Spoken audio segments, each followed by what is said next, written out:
नमस्कार, स्वागत है आपका हमारी खास पेशकश रबी सीजन का रिपोर्ट कार्ड। रबी सीजन को लेकर चिंताएं फिर से बढ़ रही हैं। दक्षिण पश्चिम मानसून सीजन में एक्सटेंडेड बारिश ने रबी फसलों को नमी तो दी, लेकिन दिसंबर जनवरी की कम बारिश और फरवरी में बढ़ते तापमान ने मुश्किलें अब बढ़ा दी है। गेहूं, दलहन, तिलहन और मोटे अनाज का रकबा 2024 की तुलना में घटा है और अब उत्पादन भी सरकारी टारगेट से कम रहने का अनुमान है। अगर मौसम सामान्य रहा तो गेहूं उत्पादन बेहतर रह सकता है, लेकिन यहां से हालात बिगड़े तो उत्पादन को लेकर चिंता और भी ज्यादा है। ऐसे में गेहूं की कीमतें तो पहले से ही ऊंची है और इससे एफसीआई की खरीद पर भी असर हो सकता है। दूसरी तरफ मक्के की मांग लगातार बढ़ रही है, साथ ही इससे उत्पादन संभावनाओं पर सवाल खड़े कर दिए हैं। उधर चना और सरसों दोनों अहम फसलें भी लक्ष्य से कम उत्पादन रहने का अनुमान जताया गया है और चने का उत्पादन तो लगातार तीसरा साल होगा जहां पर कम रहने की संभावना है लक्ष्य से। सरसों की पैदावार पर भी नमी का काफी असर दिखा है। ऐसे में पॉलिसी मेकर्स के लिए चिंताएं और चुनौतियां काफी ज्यादा दिख रही है। क्या सरकार कोई नई नीति लाएगी, इस पर होगी हमारी खास चर्चा। और रबी फसलों के उत्पादन का क्या है अनुमान, और अपनी उत्पादन अनुमान की एक्सक्लूसिव रिपोर्ट के साथ हमारे साथ जाने माने कमोडिटी एक्सपर्ट, कमोडिटी गुरु जी चंद्रशेखर जी हमारे स्टूडियो में मौजूद है। बहुत बहुत शुक्रिया सर, आपने वक्त निकाला। शुरुआत करेंगे सर एक एक फसल से। उससे पहले मैं जानना चाह रहा हूं कि ओवरऑल जो ब्रॉडर चिंताएं हैं रबी फसलों को लेकर वो क्या है? हाँ, बिल्कुल चिंताएं हैं, क्योंकि मौसम पिछले 3-4 हफ्ते में अनुकूल नहीं है और ख़ास करके गेहूं के लिए। और जो ज़मीन में नमी चाहिए हमें जनवरी और फरवरी महीने में वो काफ़ी कम है। और जो हम विंटर रेन्स जो कहते हैं, इस मौसम में बारिश होना चाहिए दिसंबर और जनवरी में, बहुत कम बरसात हुआ है। तो उत्तर प्रदेश, बिहार और मध्य प्रदेश सभी जगह में डेफिसिट में चल रहा है, प्रेसिपिटेशन डेफिसिट में है। तो ये काफ़ी चिंता का विषय है, क्योंकि उत्तर भारत में ही ज़्यादा से ज़्यादा रबी का फसल होता है। गेहूं हो या चना हो या सरसों हो, ये तीनों अहम फसल है रबी सीज़न में। तो ज़रा सा काफ़ी चिंता का विषय है ज़रूर। ओके, बिल्कुल चिंता का विषय है। और जिस तरह के तापमान में तेजी से बढ़ोतरी हुई है अब फरवरी मध्य में आते आते, ऐसे में चिंताएं हैं कि कहीं यील्ड पर इसका ज़्यादा असर ना हो। और ये साफ तौर से तीनों जो मेजर क्रॉप है रबी सीजन के, चाहे वो गेहूं हो, सरसों हो, चना हो, तीनों पर इसका असर दिख सकता है। सर, अब एक एक फसल की बातचीत कर लेते हैं। गेहूं के साथ शुरुआत करेंगे और इस पर हम खास चर्चा करने वाले हैं। गेहूं में अगर एरिया अगर आप देखें 2024 से तो कम था, 342 लाख हेक्टेयर के आसपास का एरिया 2024 में था, जबकि 2025 में ये एरिया घटकर 325 लाख हेक्टेयर के आसपास रहा है। अब गेहूं के उत्पादन की बात करते हैं तो जो सरकार का टारगेट है वो है 1150 लाख टन का, और पिछले साल 2024 का जो सरकार का अनुमान था, गवर्नमेंट ऑफ इंडिया का जो एस्टीमेट था वो था 1133 लाख टन का। सर, अब आपका अनुमान क्या कह रहा है? जिस तरह से मौसम की स्थिति बदली है, आपकी रिपोर्ट, जीसी की रिपोर्ट क्या कह रही है गेहूं पर? मेरी रिपोर्ट ऐसी है, मैंने काफ़ी रिसर्च किया है इसमें। सबसे पहले मैं ये कहना चाहता हूँ, पिछले साल का जो सरकार का अनुमान है, एस्टिमेट है उत्पादन का अनुमान 1133 लाख टन का, उससे कम, सचमुच कम ही उत्पादन हुआ है। 10% कम है। सरकार के जो आंकड़े हैं ज़रा सा 10% ज़्यादा है, उसका असर हमें अभी भी दिखाई दे रहा है। और जैसे उसका एरिया जो है 17 लाख हेक्टेयर कम बुवाई हुआ है एज ऑफ 4 फरवरी। आखिरी आंकड़े जो आए हैं 4 फरवरी के आंकड़े हैं, उसका बाद कोई बुवाई की गुंजाइश नहीं है। तो हम वही फाइनल रबी एकरेज मैं मानता हूँ। तो उसमें 17 लाख हेक्टेयर की कमी है इस सीज़न में, इस रबी सीज़न में। तो आप 3,000 किलो या 3 टन का भी प्रति हेक्टेयर का आप यील्ड मानते हो तो स्ट्रेट अवे 50 लाख टन का उत्पादन घट गया है, क्योंकि उसका एरिया कम हो चुका है। और उसके बावजूद हमें देखना है मौसम और तापमान बढ़ते जा रहा है और आगे जाकर के तापमान बढ़ने का संभावना है। हीट वेव और इसमें इस संदर्भ में एक कहना चाहता हूँ, 2023 में सरकार ने कहा था कि एक नया गेहूं का एक वैरायटी आया है जो हीट रेजिस्टेंट या हीट टॉलरेंट होगा। 2024 में भी उसकी बुआई हुई थी, मगर उसका कोई असर हमें दिखाई नहीं दिया। क्या इस साल वो जो हीट टॉलरेंट या हीट रेजिस्टेंट वैरायटी जो गेहूं है उसका कोई फ़ायदा हमें मिलेगा? मुझे पता नहीं, मगर हमें काफ़ी ज़्यादा और ठोस सबूत चाहिए कि जो कह रहे हैं कि हमारा पास ड्राउट टॉलरेंट या हीट टॉलरेंट वैरायटीज़ है, उसका ईल्ड के बारे में हमें ज़्यादा सबूत चाहिए जो एक्सपेरिमेंट से ही निकलेगा। तो ये सब देखते हुए मुझे लगता है कि इस साल दो दृश्य बनते हैं। एक है सामान्य वेदर कंडीशन, सामान्य मौसम, तो वो रहेगा। तो मेरा अनुमान है 1020 से 1040 लाख टन का उत्पादन होगा।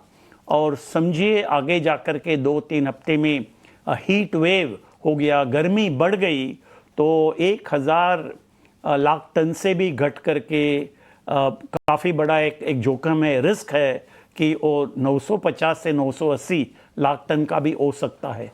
वो ऐसा हुआ तो मैं मानता हूँ हमारा डिमांड सप्लाई फंडामेंटल जो हम कहते हैं काफ़ी टाइट हो चुका है पिछले 2 साल में, और भी टाइट होने का संभावना है, जिसके वजह से भाव तो अभी भी ऊंचे हैं और भी ऊंचा जाने का संभावना है। और जैसे आपने बताया, FCI food corporation of India का लक्ष्य है गेहूं का खरीदी 300 लाख टन। तो समझिए हमारा उत्पादन घट गया तो मैं मानता हूं 300 लाख टन तो असंभव है, लगभग असंभव है प्रोक्योरमेंट उनका, तो उसमें भी 20-25% घटने का संभावना है। ऐसे हुआ तो दूसरा एक बुलिश सिग्नल मार्केट को मिल जाएगा। तो ये काफ़ी चिंताजनक दृश्य उभर आ रहा है गेहूं के बारे में। यानी चिंताजनक है। 2 स्थिति आपने बताई। ये पहली स्थिति, अगर मौसम ठीक रहा, साथ दिया वेदर ने, तो भी बहुत सरकार के लक्ष्य से काफी कम दिख रहा है, वो भी 1020 से 1040 लाख टन के आसपास इनको लगता है। सर, उसके बाद भी अगर मौसम फेवरेबल रहा तब भी इतना कम क्यों दिख रहा है? क्या सरकारी लक्ष्य बहुत ज्यादा है क्या? नहीं, एक सरकारी लक्ष्य मैं मानता हूं हमें पिछले साल का उत्पादन का साथ तुलना करना चाहिए। पिछले साल का सरकार का जो आंकड़े हैं 1133, वो मैं नहीं मानता हूं कि वो सही आंकड़ा है। उससे 10% तो कम से कम है एक्चुअल उत्पादन। और हमारा जो लक्ष्य है जो 1150 लाख टन लक्ष्य सही है, मगर क्या हम उस लक्ष्य के और सभी जो कदम उठाना है उस लक्ष्य को पाने के लिए क्या हमने किया है? मैं नहीं मानता हूं हमने सब कुछ किया है, मगर सबसे बड़ा दिक्कत है हमारा मौसम। क्योंकि वेदर कंडीशंस का ऊपर तो हमारा कोई कंट्रोल नहीं है। तो चलिए, उत्पादन की सर नंबर्स तो आपने बता दिए हैं। अब मैं जानना चाहूंगी, अब सरकार के पास अगर इस तरह की स्थिति बनती है, अगर नंबर इस तरह के कम आते हैं, सरकार ने जो अनुमान लगा रखा होगा, अब क्या क्या उपाय बचते हैं? क्या सरकार को इंपोर्ट करने की जरूरत पड़ेगी? इंपोर्ट ड्यूटी कम करने की जरूरत पड़ेगी? क्या कुछ हो सकता है? क्या पॉलिसी में क्या बदलाव होंगे? क्योंकि चुनौतियां काफी ज्यादा होंगी आगे। बिल्कुल, पिछले 2 साल से ही जो सप्लाई डिमांड फंडामेंटल में बोल रहा था टाइट होते जा रहा है, और भी टाइट होने का खतरा है इस साल, नंबर 1। नंबर 2, जिसके वजह से मार्केट को काफ़ी एक बुलिश सिग्नल मिल जाएगा। तीसरा, फूड कॉरपोरेशन का जो खरीदी है वो भी कम होने का बड़ा खतरा है। तो इसके वजह से मार्केट प्राइस जो है कम होने का या घटने का संभावना बिल्कुल मैं नहीं देख रहा हूँ। और जो मिल है, फ्लावर मिल है, उनके लिए भी रॉ मटेरियल अवेलेबिलिटी जो उपलब्धि भी काफ़ी टाइट हो सकता है। तो मेरा अनुमान ये है जुलाई या अगस्त का बाद ऐसा एक माहौल बनेगा, एक सिचुएशन बनेगा जहां शायद हमें इंपोर्ट करना ही पड़ेगा। तो वो कितना इंपोर्ट हम करना चाहिए अभी बताना मुश्किल है, मगर मैं मानता हूं 30 से 40 लाख या 30 से 50 लाख टन का बीच में जो उस दायरे में हमें इंपोर्ट करने के लिए मानसिक रूप में तैयार हो जाना चाहिए। मैं ये नहीं कह रहा हूं कि अभी इंपोर्ट करिए, मगर मानसिक रूप में हमें इंपोर्ट करने के लिए तैयार होना चाहिए। उसमें मैं मानता हूं 3 सुझाव हम बात कर सकते हैं सरकार के लिए। एक है, हमें रशिया से गेहूं हम ले सकते हैं, और उसके सामने हम क्यों लेना चाहिए, हम रुपी पेमेंट उनको दे सकते हैं। तो हम वहाँ से क्रूड ऑयल मंगाते हैं, उसका रुपी पेमेंट है। तो अब गेहूं भी हमने रशिया से लिया 25, 30, 40 लाख टन, तो हम रुपी पेमेंट उनको कर सकते हैं। तो हमारा डॉलर तो नहीं निकलेगा देश से, we will make rupee payment. और इस साल रशिया का भी उत्पादन ज़रा सा कम है, मगर 3 या 4 मिलियन टन रशिया से लेना कोई दिक्कत नहीं है, उसमें कोई प्रॉब्लम नहीं होगा। दूसरा एक उपाय हो सकता है, we can buy call option contract on से शिकागो बोर्ड ऑफ ट्रेड। तो वह कॉल ऑप्शन कॉन्ट्रैक्ट में क्या होता है, आपको प्रीमियम भरना पड़ता है। तो आप प्रीमियम भर करके 3, 4 मिलियन टन का आप खरीदी करते हो कॉल ऑप्शन, तो आपको चाहिए तो आप you can call that cargo, यानी आप इंपोर्ट कर सकते हो, डिलीवरी ले सकते हो। समझो ऐसा एक माहौल बन गया कि हमें डिलीवरी नहीं लेना पड़ता है, तो हमारा जो प्रीमियम है वो हमारा नुकसान है, वो खर्चा है हमारा। तो इसके लिए भी हमें तैयार होना चाहिए।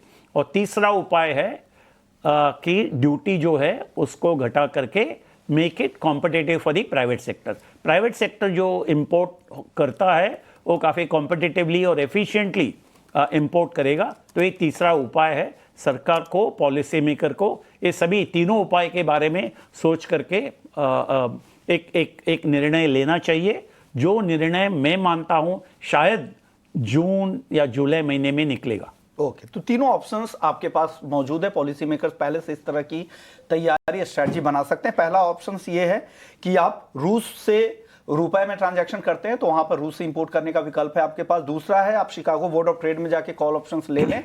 अगर आपको जरूरत ना पड़े तो एक्सरसाइज ना करें, डिलीवरी ना ले, सिर्फ आपका प्रीमियम का नुकसान होगा, या अदरवाइज फिर प्राइवेट सेक्टर के जरिए इंपोर्ट की इजाजत दे सकते हैं, जहां पर इंपोर्ट ड्यूटी में भी कुछ राहत की खबर जो चल रही है, जिस तरह की खबरें आ रही है। चलिए अब अगली कमोडिटी की ओर बढ़ते हैं, रबी सीजन में ही दलहन की बात करते हैं। और रबी सीजन में जो दूसरी सबसे अहम दलहन है वो है चना। बिल्कुल, चने के एरिया की बात करें तो कुल दलहन एरिया 2025 में 141 का है, जो 2024 से कम है। 2024 में 160 के आसपास का एरिया था।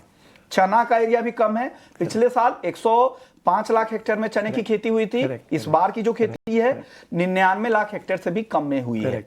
बाकी मसूर 20 लाख हेक्टेयर पिछले साल का था, इस बार 17 लाख हेक्टेयर में खेती हुई है। क्या लग रहा है सर, दलहन को लेकर क्या अनुमान लगाया? क्या इस बार भी चने की खेती को लेकर चिंता है क्या? है बिल्कुल। ये जैसे मैंने बताया, सरकार के आखिरी आंकड़े जो आए थे 4 फरवरी को, और उसका बाद कोई बड़ा इजाफा मैं देख नहीं रहा हूँ एरिया, प्लांटेड एरिया में। तो दलहन में पिछले 3 साल से लगातार एरिया घटते आ रहा है। 2024 में 160 लाख हेक्टर, उसका पहले साल 2023 में मुझे याद है 168 लाख हेक्टर, उससे घट करके 160 हो गया, अभी उससे घट करके 140 हो गया। वैसे ही चिकपी, हमारा चना का जो खेती है, पिछले साल 105 लाख हेक्टर था, उसके एक साल पहले 2023 में उसका कुछ 111 या 112 लाख हेक्टर का था। यानी लगातार एरिया घटते आ रहा है दलहन में, और ख़ास करके चना में। ये हमारा देश के लिए, हमारा फूड सिक्योरिटी के लिए, हमारा एग्रीकल्चर के लिए ये ठीक नहीं है।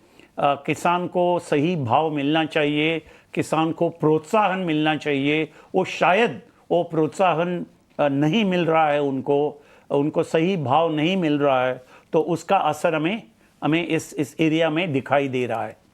और इसका जो लक्ष्य है, सरकार ने जो लक्ष्य रखा है, आप जैसे देखते हो 136.5 लाख टन, उससे आप पिछले साल के तुलना में देखोगे तो पिछले साल भी पहला एस्टिमेट जो आया था रबी सीजन का, हमने बात की थी आपका साथ इसी चैनल में, जब भी 136 लाख टन का उत्पादन बताया।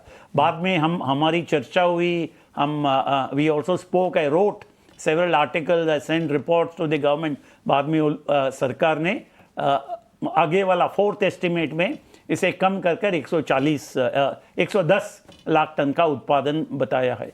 इस साल क्योंकि एकरेज कम है और बरसात, ज़मीन पे नमी अभी ठीक नहीं है, और मैं मानता हूँ कि चना का उत्पादन जो है 100 से 104 लाख टन इस दायरे में रहेगा।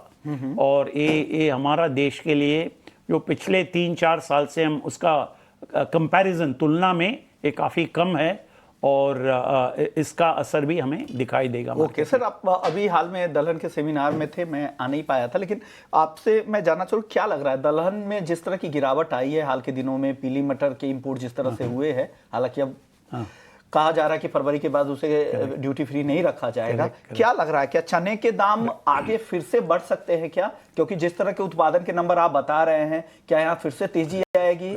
और अब दाम जो नरमी आई है वो दौर फिर से खत्म होने वाला है चने में खास करके?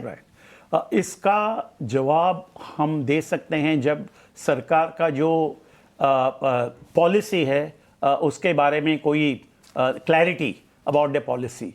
हम एक सच बताऊं तो हमारा जो इंपोर्ट है दलहन का इंपोर्ट, इससे सरकार को मॉनिटर करना चाहिए, इसे सरकार को रेगुलेट करना चाहिए, क्योंकि सरकार के पास कोई आंकड़े नहीं है जो एडवांस इंटीमेशन, फॉरवर्ड गाइडेंस नहीं है। जब माल हमारा देश में आता है तभी सरकार के पास आंकड़े आते हैं, मगर मैं मानता हूँ फॉरवर्ड गाइडेंस चाहिए, और जो फॉरवर्ड गाइडेंस नहीं है इसके वजह से हमारा देश में बहुत ज़्यादा एक्सेसिव इंपोर्ट हो चुका है, ऐसा मेरा अनुमान है। पीला मटर और चना ये दोनों का एक्सेसिव इंपोर्ट हो चुका है, जो मार्केट झेल नहीं पा रहा है, क्योंकि डिमांड इतना तेजी से बढ़ नहीं रहा है जितना तेजी से माल हमारा देश में आ रहा है। तो इसके लिए इस मार्केट को रेगुलेट करना चाहिए, इस मार्केट को मॉनिटर करना चाहिए, और इस इंपोर्ट को बैन नहीं करना चाहिए। मैंने मेरा लेक्चर में बोला था उस पल्स कॉन्क्लेव में, बट यूज टैरिफ, आप टैरिफ लगा करके इसे रेगुलेट करिए, और ये रेगुलेशन काफ़ी अहम है हमारा देश के लिए, क्योंकि हम दुनिया में सबसे बड़ा उत्पादक हम ही है, और हमारा किसान को हमें काफ़ी समर्थन देना पड़ेगा। बिल्कुल, क्योंकि बहुत बार ऐसा होता है कि विदेशी किसान उसका फायदा ज्यादा उठा लेते हैं और घरेलू किसानों को नुकसान हो जाता है। और यही चने में भी ऑस्ट्रेलिया में जिस तरह की क्रॉप चने की है, भारत की डिमांड को देखकर उन्होंने इस तरह का क्रॉप किया होगा, और साथ ही अब गेहूं को लेकर भी उनकी लॉबी चल रही कि कैसे भी भारत से इंपोर्ट हो जाए, गेहूं बातचीत हो रही है। सर मसूर की बात करते हैं, सर यहाँ पर उत्पादन का जो अनुमान आपने क्या रखा है, क्या लग रहा है? क्योंकि उस पिछले साल के आसपास ही रहेगा या कुछ सुधार होगा या स्थिरता यहाँ पर जारी रहेगी बाकी दालों के मुकाबले? मैं मानता हूँ पिछले साल जैसे ही रहेगा। मसूर का भी उत्पादन 17 से 18 लाख टन का होगा, और पिछले 3-4 साल से हम देख रहे हैं इसमें कोई इजाफा नहीं हो रहा है, और इसमें हमें काफ़ी रिसर्च में खर्चा करना पड़ेगा। You need to invest in research. नया एक सीड रिसर्च में हमें निवेश करना पड़ेगा। इसमें एक बड़ा काम है, और इस काम को मैं मानता हूँ 4 साल पहले ही शुरुआत करना चाहिए था सरकार को, मगर एटलीस्ट नाउ अभी से we need to start seed research. उसका जो फल हमें और 2-3-4 साल का बाद ही मिलेगा, क्योंकि सीड रिसर्च है, I call it a long term play, कोई तुरंत नहीं होता है सीड रिसर्च का जो आउटकम है।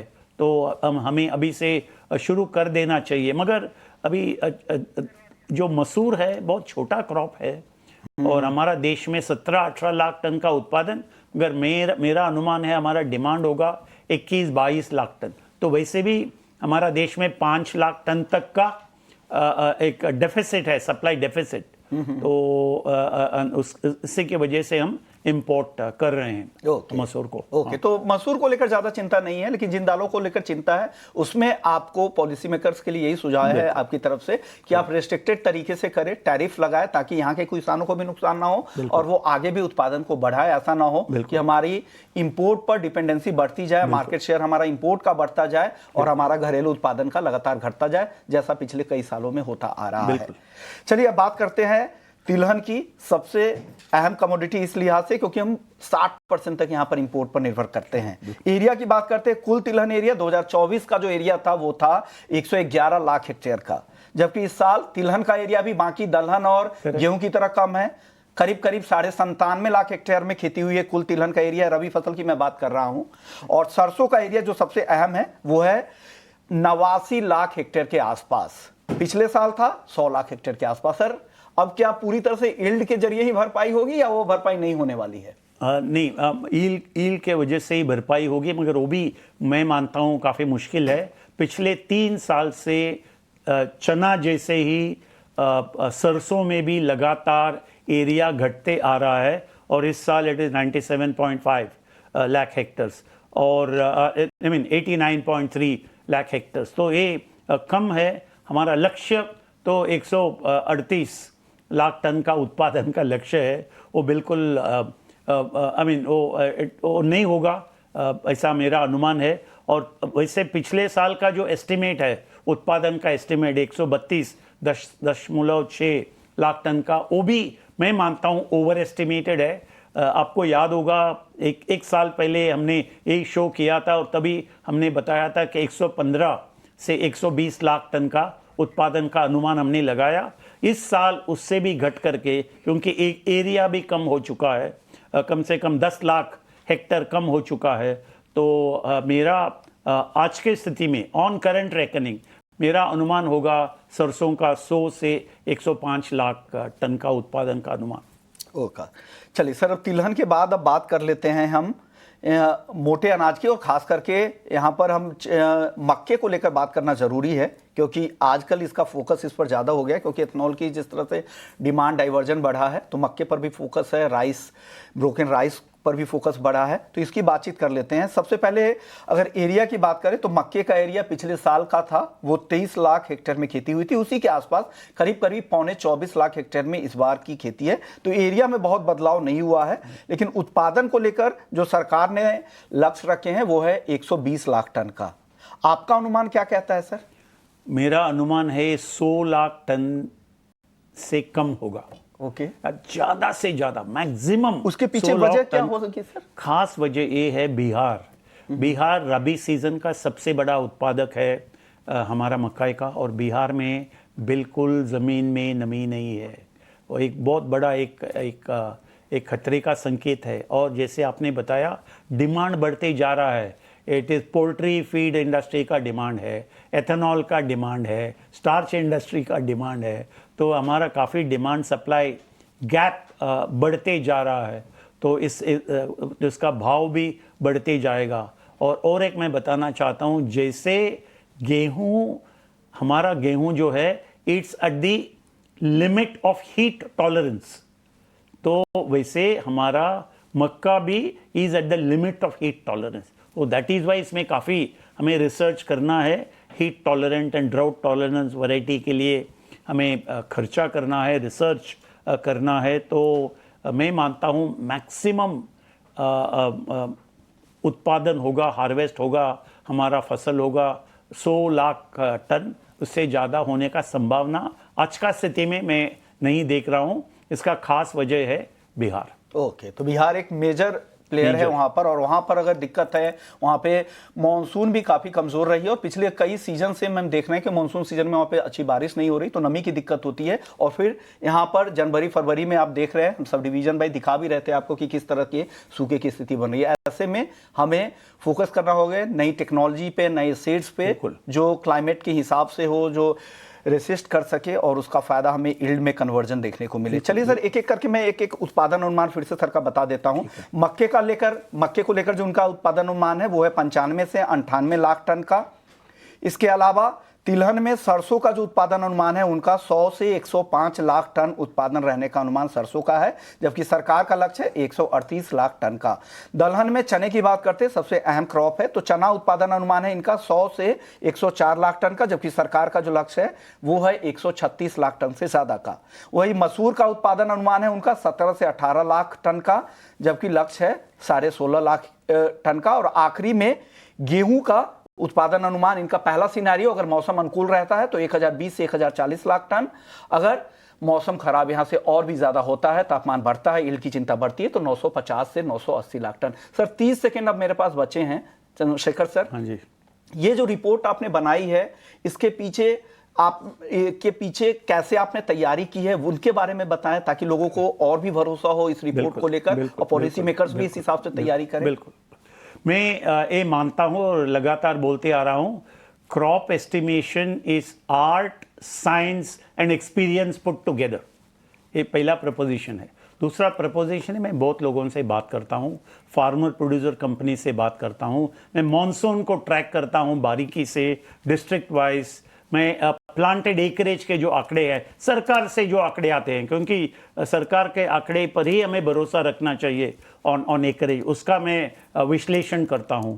और इनपुट सप्लाईज, इनपुट प्राइसेस, इसका भी मैं जानकारी रखता हूं।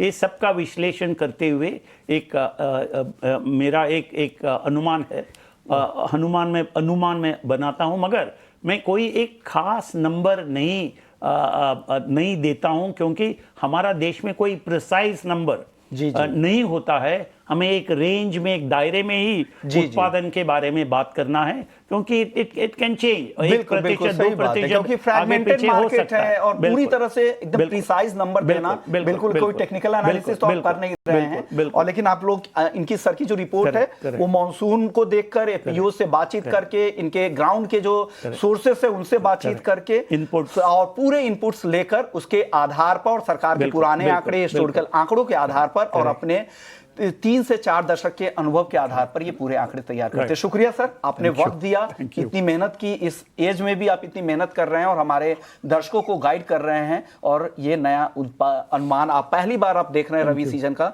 किसी भी चैनल पर। शुक्रिया सर एक बार फिर से। Thank you. तो इस खास पेशकश को यही समेटते हैं, बाकी खबरों के लिए आप बने रहिए हमारे साथ। नमस्कार।